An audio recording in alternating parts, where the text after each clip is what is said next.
الحمدللہ رب العالمین والصلاة والسلام علی سید المرسلین اما بعد فاعوذ باللہ من الشیطان الرجیم بسم اللہ الرحمن الرحیم۔ فرمان مصطفیٰ صلی اللہ تعالیٰ علیہ وآلہ وسلم ہے کہ جو مجھ پر ایک بار درود پاک پڑھتا ہے اللہ اس کے لیے ایک قرات اجر لکھتا ہے اور قرات احد پہاڑ جتنا ہے۔ صلو علی الحبیب صلی اللہ تعالیٰ علی محمد صلی اللہ تعالیٰ علیہ وآلہ وسلم۔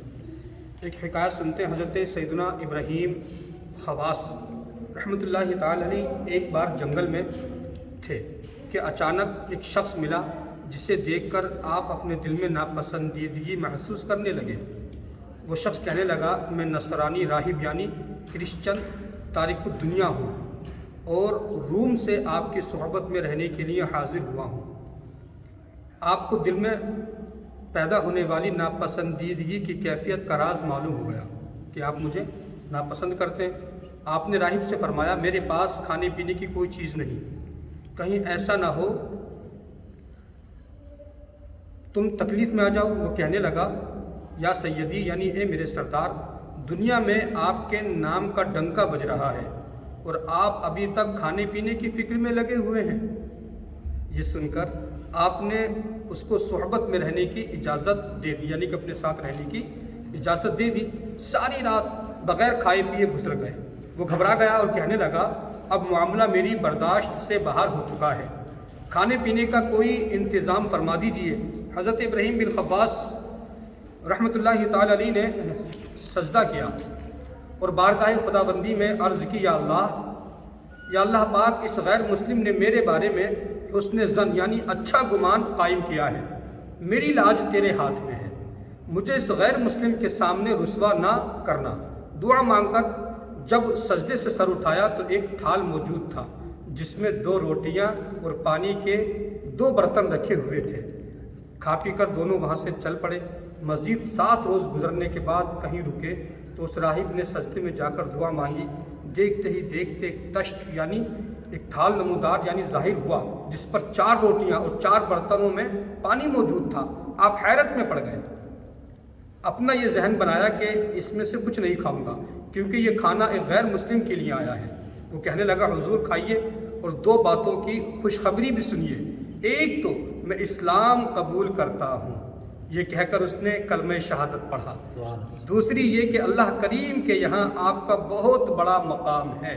میں نے سجدے میں سر رکھ کر یہ دعا مانگی تھی، یا اللہ، محمد مصطفیٰ صلی اللہ تعالیٰ علیہ وسلم اگر رسول برحق ہیں تو مجھے 2 روٹیاں اور 2 گلاس پانی عطا فرما، اور اگر ابراہیم خواص تیرے ولی ہیں تو مزید 2 روٹیاں اور 2 گلاس پانی عطا فرما۔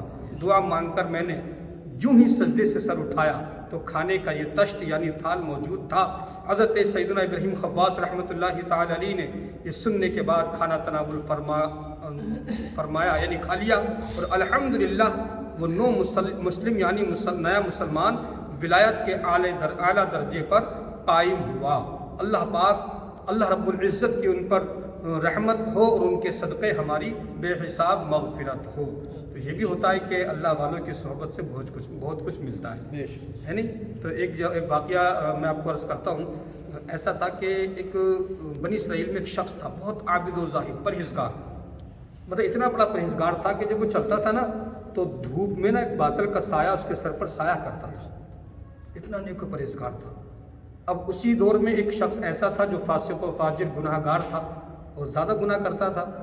ایک دن دونوں بازار میں تھے، نیک شخص کے اوپر بادل کا سایہ تھا، اس کے دل میں یہ خیال گزرا برے آدمی کے جو برا تھا نا کہ یار چلو کچھ دیر اس نیک شخص کے پاس بیٹھتے ہیں، ہو سکتا ہے کہ اس کے پاس بیٹھنے سے میرے گناہ معاف ہو جائیں، ہے نہیں؟ تو وہ اس ارادے سے جب وہ پہنچا نا اور ان کے پاس بیٹھا تو وہ جو جس کے سر پر بادل سایہ کر رہا تھا نیک شخص، اس نے حقارت سے کہا، اٹھ میرے پاس سے اٹھ جا، تو بدنام ہے، بدنام زمانہ ہے، لوگ تجھے برا کہتے ہیں، تو گناہ کرتا ہے، اعلانیہ گناہ کرتا ہے، اگر تو میرے ساتھ بیٹھے گا تو لوگ میرے بارے میں غلط گمان کریں گے۔ اس کو اپنی عبادت پر ناز ہوا، تکبر ہوا، اس کا دل ٹوٹ گیا، برے شخص کا یعنی گناہ گار کا دل ٹوٹا اس کا۔ جب دل ٹوٹا نا تو وہ چلا، جب وہ چلا نا تو عجیب معاملہ پیش آیا۔ وہ بادل کا سایہ جو اس کے شخص سر پہ تھا وہ اس کے سر پہ چلنے لگا، اس کے ساتھ وہ چلنے لگا. جب چلنے لگا تو اسے حیرت بھی ہوئی. اس وقت کے نبی کے پاس وحی آئی، اللہ پاک نے فرمایا کہ ان دونوں سے کہہ دو کہ ان دونوں کا جو نامہ اعمال ہے وہ لیول میں آ گیا، بالکل زیرو ہو گیا، برابر. کیوں؟ کیونکہ اس شخص نے ایک اللہ کے ولی کی صحبت میں اپنے گناہوں کی معافی چاہی تھی، شاید کہ اس کے ساتھ بیٹھ کر کے میرے گناہ معاف ہو جائیں. ہم نے اس کی اس نیت کو قبول فرما لیا، اس کے گناہ بخش دیے، اور اس کو اپنی عبادت پر ناز ہوا تھا، تکبر کیا تھا. اس تکبر کے سبب ہم نے اس کی تمام نیکیاں ڈیلیٹ ختم کر دی، زیرو کر دی. تو اب دونوں اپنی زندگی دوبارہ شروع کریں. اللہ پاک ہم سب کو اچھی نیتوں کے ساتھ نیک عمل کرنے کی توفیق عطا فرمائے. آمین. السلام علیکم.